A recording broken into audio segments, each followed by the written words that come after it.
नमस्कार मित्रांनो, स्वागत आहे आपल्या दत्ता चवली माहिती आपल्या यूट्यूब चॅनलमध्ये। महाराष्ट्र राज्यातील तमाम पात्र लाडक्या बहिणींसाठी हा व्हिडिओ आहे। आपण पाहतो की 18 सप्टेंबरपासून जो GR काढण्यात आलेला आहे, KYC बंधनकारक केलेला आहे। आज जवळपास 20 दिवस उलटलेले आहेत। अद्यापही केवळ 5 ते 6% महिलांनी त्यांची KYC पूर्ण केलेली आहे आणि बाकीच्या ज्या उर्वरित महिला आहेत त्या CSC केंद्र असतील, आधार केंद्र किंवा बँका किंवा आणखी इंटरनेट कॅफे या ठिकाणी वारंवार भेट घेत आहेत किंवा घरच्या घरीच मोबाईलवरती दिवसभर प्रयत्न करत आहेत, परंतु त्यांच्या प्रयत्नाला कुठंच यश येत नाही आहे।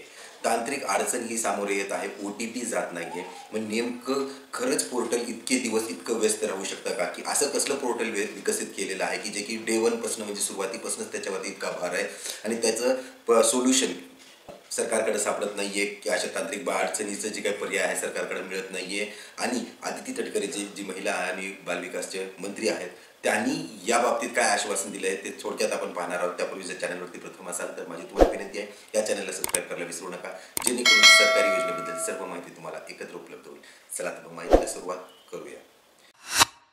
मित्रांनो, लाडक्या बहिणींना जी अडचणीला सामोरं जावं लागत आहे की KYC होत नाही आणि अशातच मग आता जवळपास 1 महिना संपलेला आहे आणि आता उर्वरित 1 ते सव्वा महिना बाकी आहे आणि हे जर पोर्टल ह्याच गतीने चालत राहिलं तर सगळ्याच लाडक्या बहिणी KYC विनाच अपात्र ठरतील का, याचीच काही ती भीती लाडक्या बहिणींमध्ये झालेली आहे। या बाबतीत आदिती तटकरेजींनी कालच X म्हणजे ट्विटच्या माध्यमातून किंवा पत्रकाराशी बोलताना त्यांनी आश्वासित केलेलं आहे की सरकारला किंवा या विभागाला या गोष्टीची माहिती आता मिळालेली आहे।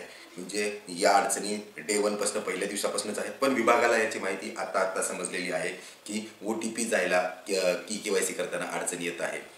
आता या जितक्या पात्र महिला झालेल्या आहेत किंवा KYC झालेली आहे याची आकडेवारी यांच्याकडे आलेलीच असणार आहे आणि या आकडेवारीवरूनच त्यांनी अंदाज लावायला पाहिजे होता की जर इतक्या लाख कोटी महिला आहेत आणि एवढ्या दिवसात केवळ लाखावरच जर KYC झाली असेल तर अडचण कुठेतरी असणार आहे।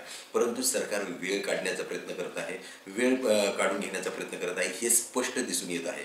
कारण आपल्याला जुलै महिन्याचा हप्ता जो काही ऑगस्टमध्ये मिळालेला आहे, सप्टेंबर महिन्यामध्ये हप्ता मिळालेला नाही आहे आणि ऑक्टोबर महिन्यामध्ये पण हप्ता मिळालेला नाही आहे। त्यामुळं जे काही आता हप्त्याचं जे काही विलंब होतं ते 2 ते 3 महिन्याचा विलंब होणार आहे आणि या KYC प्रक्रियेला जर नोव्हेंबर 18 तारखेपर्यंत प्रक्रिया पार पाडायची असेल, त्यामध्ये ही तारीख वाढून मिळाली तर आणखीन 2 महिने तरी लाडक्या बहिणीला त्यांच्या KYCची आणि येणाऱ्या हप्त्याची प्रतीक्षाही करावीच लागणार आहे।